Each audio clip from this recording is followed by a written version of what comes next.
नीलाद्रुशङ्खमध्ये शतदलकमले रत्नसिंहासनस्थं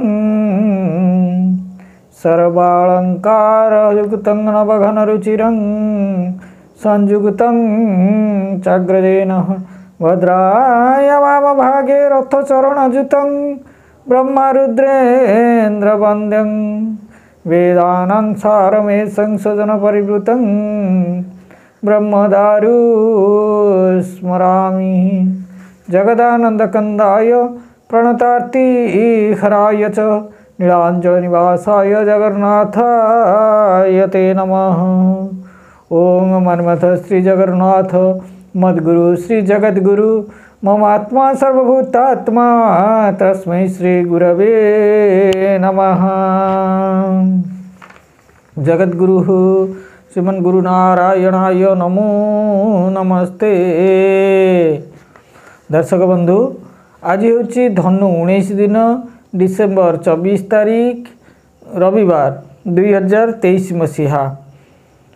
द्वादशी भोग हो 6 घंटा प्रातः 6 घंटा 25 मिनिट पर्यंत, त्रयोदशी निशांत 5 घंटा 55 मिनिट पर्यंत रही। कृतिका नक्षत्र राति 9 घंटा 19 मिनिट पर्यंत रही। वृष चंद्र आपणकर 60 दंड भोग हो। आज सूर्यास्त हो 6 घंटा 19 मिनिट 18 सेकेंड एवं सूर्य अस्त हो 5 घंटा 12 मिनिट 9 सेकेंड समय। आज हूँ मेष राशि घातबार एवं बिछा राशि पुरुषंकर घातचंद्र। आज दिन में मृतक त्रिपाद पुष्कर जनित दोष रही एवं प्रातः 6 घंटा 25 मिनिट गते द्विपाद और रात्रि 9 घंटा 19 मिनिट गते एकपाद जनित पुष्कर दोष रही प्रतिकार करणीय।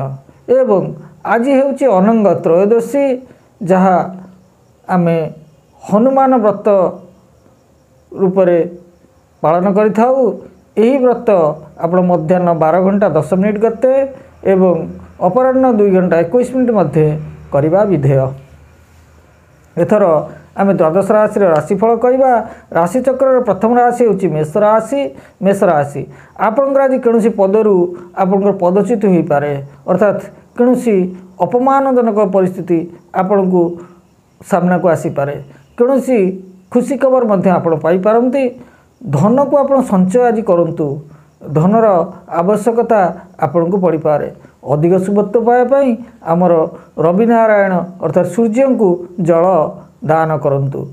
हे सूर्य सरसंसो तेज राशे जगतपते अनुगम्मा मांग भुक्त गृहारोग्य दिवाकर। यही मंत्र रे आपण 3, 5 व 7 थर सूर्य को जल प्रदान करूँ। आपण दिन शुभकर हम। एथर आसवा वृष राशि। वृष राशि आपणकर आज आय वृद्धि हेब एवं धनर आवश्यकता आपण को पड़ो, जहाद्वारा कि आपण धन संचय करने धन जोगाड़ करने कि चिंताग्रस्त हो पारती। अधिक शुभत्व पाइबापी आप चढ़ई को आज खाद्य दिंतु। आपण दिन सफल हो। मिथुन राशि आपणकर मनोबल आज बहुमात्रा बढ़ीज एवं नूतन कार्य पंथा आपण चिंता बा व्यस्त विव्रत हो पारती एवं कौनसी कार्यपाई आपण आज मनस्ताप करें।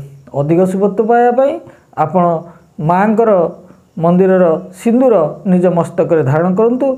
आपण दिन सफल हो। एथर आसवा कर्कट राशि आपण आज आलस्य को दूर करूँ। आपण को अलसुआ लगिपे। क्या आज उद्धार दिंतु नहीं, नचेत आपण को विपद में पड़ा पड़ पारे। एवं निज व्यवहार आज शालीनता रक्षा करूँ, नचेत पारिवारिक कलह देखा दे पारे। अधिक शुभत्व पाइबापी आपण शिव मंदिर रे आज जल अर्पण करूँ, जलाभिषेक करूँ। एथर आसवा सिंह राशि आपणकर सम्मान बुद्धि हेब एवं आपण निज क्रोधटारू आज दूरे रुहतु, नचेत पारिवारिक समस्या देखा दे पारे। परिवार रे कलह देखा दे पारे एवं आपण भाषा रे शालीनता आणतु। दाम्पत्य सुख मध्य आपण को मिलिबो। पारिवारिक सुख पाई आपण आज दुदुरा फूल शिव लिंग रे अर्पण करंतु। आपण दिन शुभंकर हम। एथर आसवा कन्या राशि आपण आज मौज मस्ती दिन कटिबो एवं दान धर्म रे आपणकर मन बलिबो। दाम्पत्य जीवन रे किंतु दुख दे पारे कौन कारण को लेकिन आप मनस्ताप करें अधिक शुभत्व पाइबापी आप क्षीर मिश्री कंद शिव मंदिर रे जलाभिषेक करंतु। एथर आसवा तुला राशि आज कौन जिनिस आपंकर चोरी हो जाई पारे एवं भाई बा भौणी द्वारा आपण आज धन प्राप्ति करि पारंती कौन पूजा पाठरे बा व्रतरे आपण आज मनोनिवेश करि पारंती निज गृह रे मध्य करि पारंती दाम्पत्य सुख आपन को मिलिबो। एथर आसवा बिछा राशि व्यक्तिगत समस्या को लेकिन आपण आज विव्रत रहिबे एवं पारिवारिक दायित्व ठारू दूरे जातु नहीं परिवार थिबा दायित्व को आपण पूर्ण करंतु नचेत पारिवारिक समस्या आपंकर देखादेव पारिवारिक दुख आपन को मिलिबो। यात्रा रे सतर्क रहंतु जेहेतु आपंकर आज घात चंद्र अच्छी एणु आप यात्रा समय रे महामृत्युंजय मंत्र को पाठ करंतु यात्रा करंतु एवं अधिक शुभत्व पाइबे। आप गणेश को धला फूल अर्पण करंतु आपन दिन शुभंकर हेबो। एथर आसवा धनुराशि आपंकर आत्मबल आज बढ़िबो आत्म विश्वास मध्य बढ़िबो एवं संतान द्वारा आपण आज लाभवान हेबे संतानकर कार्य को लेकिन आप उत्साहित रहिबे नूतन चिंताधारा रे कार्य करिवे एवं मन आपणकर शांत रहिबो। एथर आसवा मकर राशि आज कौन लोक द्वारा आप अपमानित हो पारती बा धोखा खाई पारती सतर्क रुहंतु एवं आपण कौन व्यक्ति को आज उद्धार दियंतु नहीं बा पैसा दबाको चेष्टा करंतु नहीं। अधिक शुभत्व पाइबापी आपण शनिंकर गायत्री शनिश्चराय विद्महे सूर्यपुत्राय धीमहि तनुशौरी प्रचोदयात् ये मंत्र को जप करंतु आपण दिन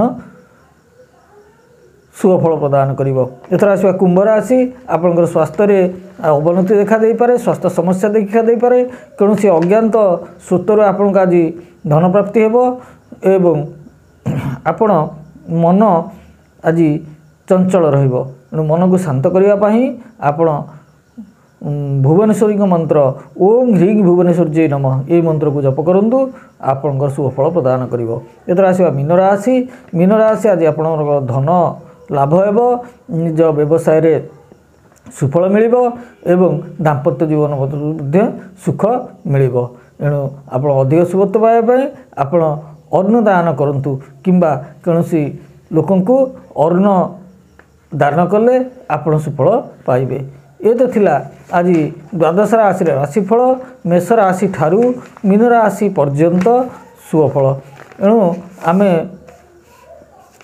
आज आपण को द्वादश राशि राशिफल आमे आपण को कहिलु एवं आपण को आउ गोटे कथा कहबी जे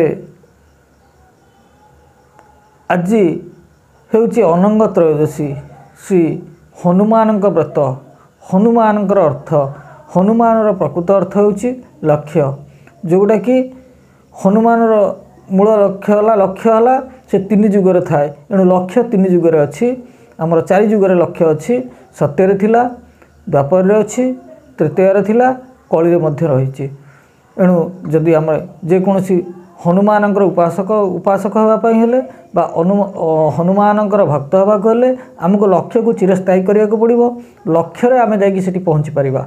एणु आज अत्यंत शुभकर दिन जहाँकि अनंग त्रयोदशी बा हनुमान व्रत एणु आम से व्रत करवा जहाँकि आम जीवन लक्ष्य को आम चरितार्थ करिपरिबा। जदि लक्ष्य ठीक रहिबो ताहले आम आमर कार्य को सुचारू रूपे करिपरिबा ठीक जगार जाई पहुँची पारिबा।